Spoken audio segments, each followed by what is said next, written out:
স্বাভাবিকভাবে আমাদের কাজটা বদলায়। সুকান্ত মজুমদার যখন সভাপতি ছিল তখনও ব্যারিকেডের উপরে উঠতো, গত দুদিন আগে মাল্লায় গিয়ে আমি আবার ব্যারিকেডের উপরে উঠেছি। আমি এখন সভাপতি নেই। বলেছেন যে গরিবদের জায়গায় নাকি বহুতল উঠে যায়। বহুতল করার পারমিশনটা কে দেয়?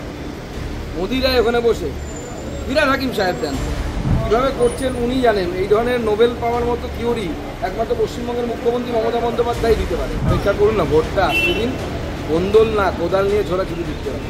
হয়তো কেন্দ্রীয় মন্ত্রী, আমাদের প্রতি বছরের সম্পত্তির হিসেব কেন্দ্র সরকারের কাছে জমা করতে হয়, ওয়েবসাইটে দেওয়া থাকে, ও আপনারা ওয়েবসাইট থেকে দেখতে পারেন, যে কেউ দেখতে পারে কত টাকা সম্পত্তি মানে।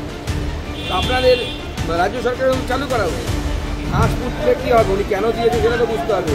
আপনি দক্ষিণ চব্বিশ পরগনার বিস্তীর্ণ এলাকায় যান, ওনার থানার পাশে, থানার পেছনে ম্যানগ্রোভ কেটে কেটে তৃণমূলের নেতারা বিক্রি করে দিচ্ছে। রাজ্য কমিটি তৈরি হতে এত দেরি কেন? না উত্তর তারাই দিয়ে দিয়েছে, বলেছে বিজেপির অন্তর্কলহের জন্য রাজ্য কমিটি তৈরি করা হয়েছে। দেখুন, রাজ্য কমিটি অন্তর্কলহের উপর নির্ভর করে না। বিজেপিতে পদ পরিবর্তনশীল, সবাই জানে। এখানে 15 বছর ধরে কেউ সভাপতি থাকে না। একটা টার্ম, খুব বেশি হলে 2টো টার্ম, 2 কনসিকিউটিভ টার্ম, তারপরে সভাপতি পরিবর্তন হবে। স্বাভাবিকভাবে আমাদের কাজটা বদলায়। সুকান্ত মজুমদার যখন সভাপতি ছিল তখনও ব্যারিকেডের উপরে উঠতো, গত দুদিন আগে মাল্লায় গিয়ে আমি আবার ব্যারিকেডের উপরে উঠেছি। আমি এখন সভাপতি নেই। অর্থাৎ কাজ আমাদের জন্য, পদটা ম্যাটার না, কাজটা ম্যাটার। শ্রমিকদার মাননীয় রাজ্য সভাপতির শারীরিক অবস্থা অনেকটা ভালো। আশা করছি কাল ওনাকে ছেড়ে দেওয়া হবে। এখনও দুর্বলতা আছে শরীরে, বাকি উনি সুস্থ এবং খুব তাড়াতাড়ি আশা করছি কিছুদিন বিশ্রামের পর উনি আশা করি আবার আমাদের যে রাজনৈতিক নেতৃত্ব দেওয়ার দায়িত্ব পার্টি ওনার উপরে দিয়েছে, রাজনৈতিক সেই দায়িত্ব উনি পালন করেন। কিছুদিনের মধ্যে ওনাকে আপনারা ফিরতে দেবেন। তাহলে ভোটের আগে এটা কি তাদের একটা দুশ্চিন্তা বা মাথা ব্যথার কারণ? অপেক্ষা করুন না, ভোটটা আসতে দিন। বন্দোল না কোদাল নিয়ে ছোড়াছুড়ি দিতে হবে। পয়সা কামানোর ব্যাপার না। একটা বিধায়ক, আমি তো মাননীয় মুখ্যমন্ত্রীকে বলবো, আপনার বিধায়করা বিধায়ক হওয়ার আগে, অর্থাৎ 2011 সালে তৃণমূল ক্ষমতায় আসার আগে তাদের সম্পত্তির পরিমাণ কত ছিল, বর্তমানে তারা কত টাকার মালিক হয়েছে, কাউন্সিলর যারা হয়েছে তারা আগে কত টাকার মালিক ছিলেন, এখন কত টাকার মালিক হয়েছে, একটু দেখাতে বলুন না কেন? আমরা তো কেন্দ্রীয় মন্ত্রী, আমাদের প্রতি বছরের সম্পত্তির হিসেব কেন্দ্র সরকারের কাছে জমা করতে হয়, ওয়েবসাইটে দেওয়া থাকে, ও আপনারা ওয়েবসাইট থেকে দেখতে পারেন, যে কেউ দেখতে পারে কত টাকা সম্পত্তির মালিক।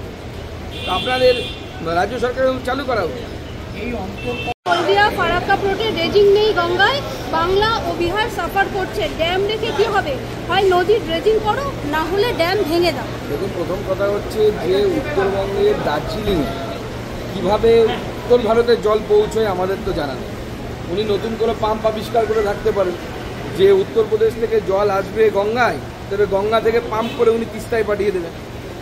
কীভাবে করছেন উনি জানেন। এই ধরনের নোবেল পাওয়ার মতো থিওরি একমাত্র পশ্চিমবঙ্গের মুখ্যমন্ত্রী মমতা বন্দ্যোপাধ্যায় দিতে পারে।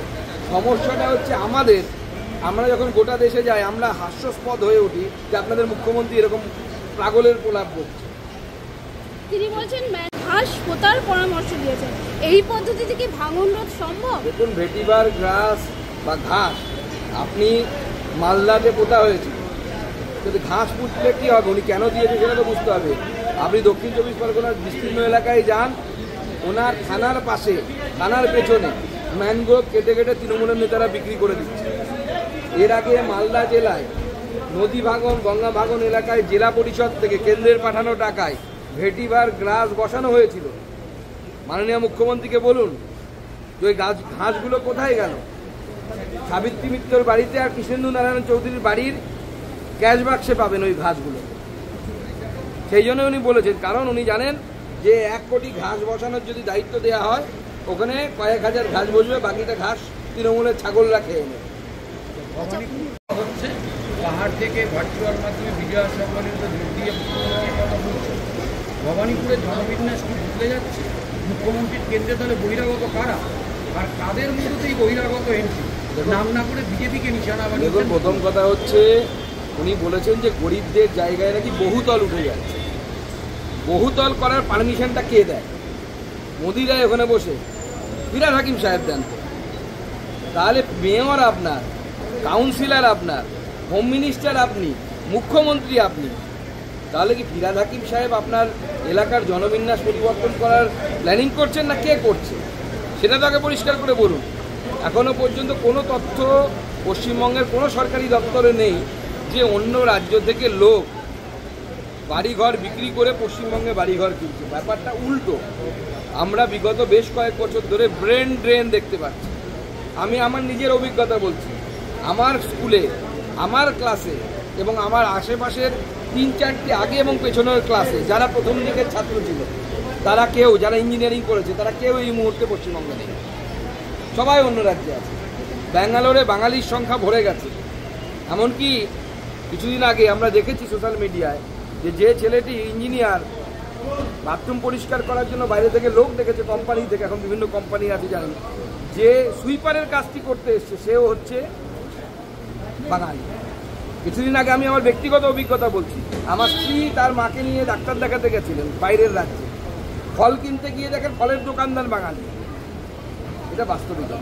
আরো ভালো ভালো খবর দেখতে সাবস্ক্রাইব করুন বাংলা হান্টের ইউটিউব চ্যানেল। বাংলা হান্টের আরো খবর দেখতে নজর রাখুন। বাংলা খবর মানেই বাংলা হান্ট।